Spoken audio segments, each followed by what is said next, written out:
and rising in his stirrups he cried in a loud voice more clear than any there had ever heard a mortal man achieve before, "Arise, arise, riders of Theoden!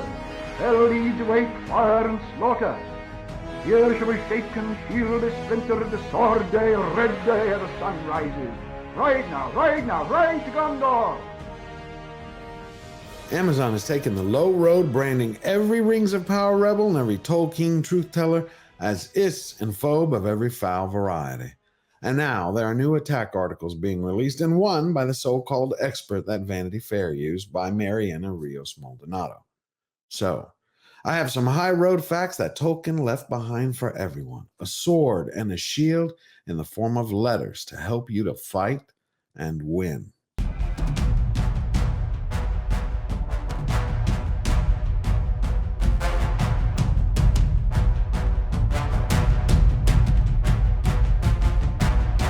Welcome, Slayer Nation. It is an amazing time at George the Giant Slayer, and I hope everything is going great with you and yours.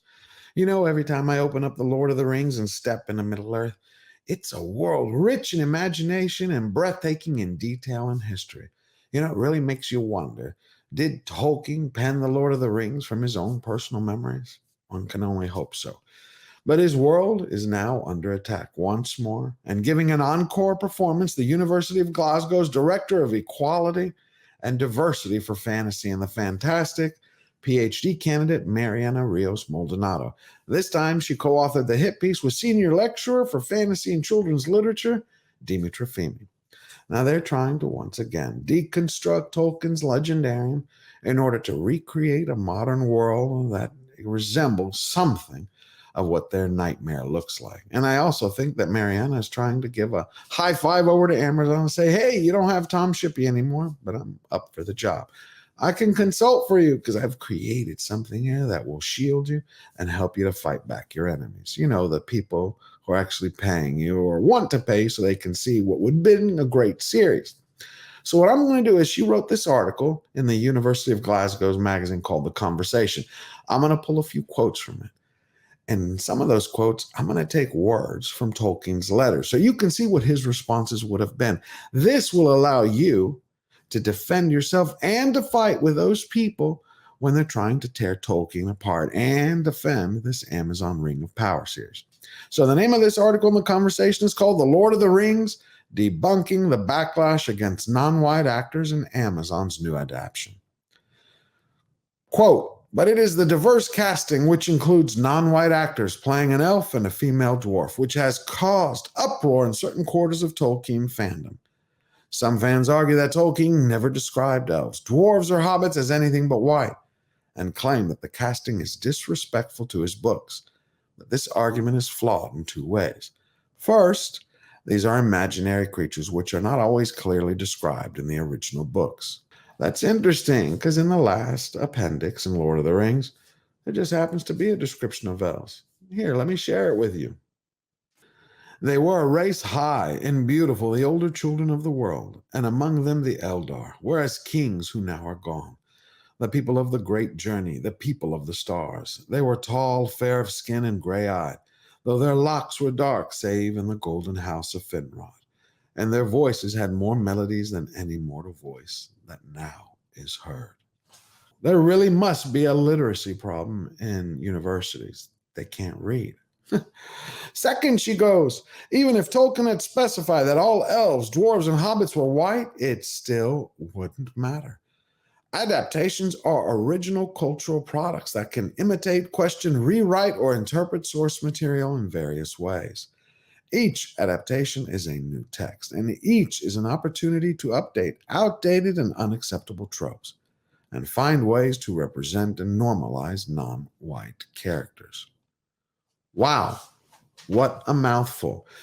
So, question number one, when did Amazon become a country that had a culture of its own? Two, yes, Amazon can do that. They can do whatever the hell they want. And see, what Mariana is trying to do, everyone, is she's trying to take us all down in the muck. She wants us to stoop, because that's what mediocre minds do. She wants to make this entire argument about race. No one, Mariana, cares about color or pigmentation anymore. They don't. The reason people brought it up about in Tolkien's work. The reason people brought it up in the Rings of Power series in the trailer that we saw was because these are characters that were not created. This is about canon. This is about structure. This is about preserving the heart of the legendarium. Nothing more. So we're not going to stoop to your level. Now, let's hear what Tolkien said himself. He wrote a letter in June of 1958 that I'm going to share with you. It's to American agent Forrest J. Ackerman, and they are discussing an adaptation of The Lord of the Rings. There was a filmmaker named Zimmerman, and he wanted to make one movie that was 3 hours long instead of 3. And here is Tolkien's response.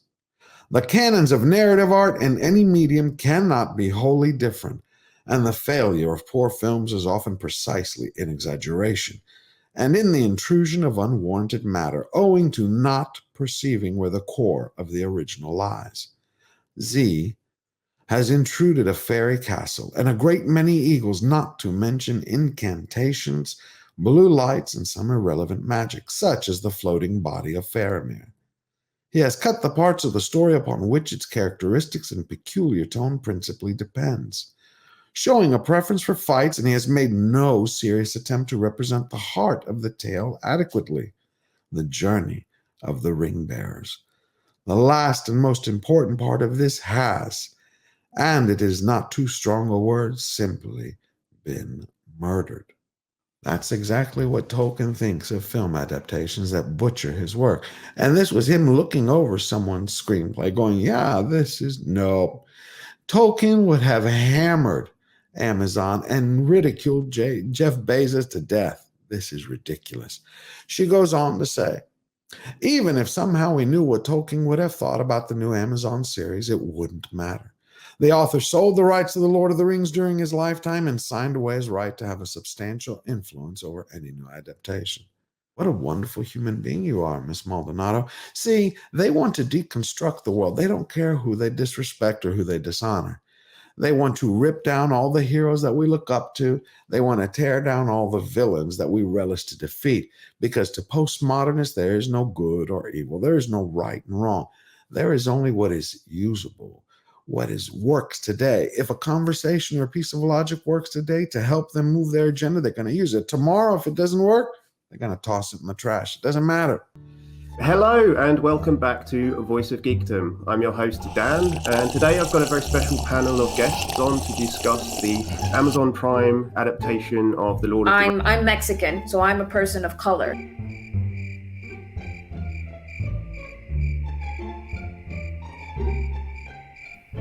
What is the England for which he's trying to write his mythology for?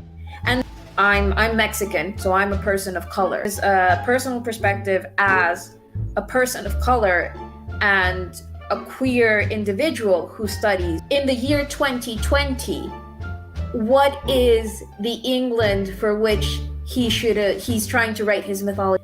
I'm Mexican, so I'm a person of color. But I think, and this is a personal perspective as a person of color and a queer individual. I'm Mexican, so I'm a person of color. This is not denying his own personal history and his own cultural background and the historic biases that were in his society. Not so much a question of the show avoiding it or trying to please every single fan, because you can't be a people pleaser. I don't know how to put this except for in the manner that they're using Tolkien as a tool. All they want to do is create a society of push-button clerks and take-order serfs. That's it. They don't care about the literature. They don't care about the mythology. That is why we are fighting for it and we are defending it. We are taking things apart that Amazon presents us. And we're saying this is incorrect because it does not follow the pattern, the heart of the story. When Peter Jackson created his trilogies, many fans took it apart. But in the end, what did we say? Most people said we loved the films because Jackson honored them. He had an interview where he stated, and you can hear it for yourself. We didn't want to put any of our own, certainly in terms of the thematic material, we didn't want to put any of our own baggage. I mean, we had no interest in putting our messages into this movie, but we thought that we should honor Tolkien by putting his messages into it. What Mariana is doing is that she's saying nothing else matters except the message, except the politics, except undoing all of these bad tropes from years ago. A book that has been embraced by the world over. So I would ask her, if this is truly what you believe, if this is in your heart and you want to apply it for everyone, that's one thing. At least someone could respect you and saying, you really buy into this message, however illogical and however crazy. You got to tip your hat to someone who truly believes. But I think most of this is shallow, superficial nonsense. Because I would ask her, shall we then change the grand Indian epic, the Mahabharata? Should we change it? Should we change Rome's story of Romulus and Remus? What about the Greek Odyssey? Because we can adapt all of those. We can start adding new cultures into them and making it accessible to everyone. But what about a book or a work that's your favorite one, Miss Maldonado? We could do the same to that. I think you would jump up and down and start having protests if we did. Because your goal is to change everything of someone else's. Her research paper is called The Ethics and Femininity That Encounter the Other in J.R.R. Tolkien's Middle-earth narrative. Odd. No one before the last 30 years would ever have had that discussion. But it's funny that in 2022, someone considers any part of Middle-earth to have some negative influence or to not include someone. You know, I watch Aliens, and I never once thought to myself, well, I got to connect with the xenomorph, or the xenomorph represents a certain cultural aspect, a certain group of people that I think is harmful. No, it's just an alien. She goes on here and she says, but some believe Tolkien was writing a mythology for England and used myths and texts from Germanic cultures that had nothing to do with people of color. However, Tolkien never actually referred to his own work in this way.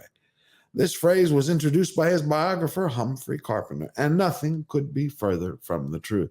That is a bold-faced lie.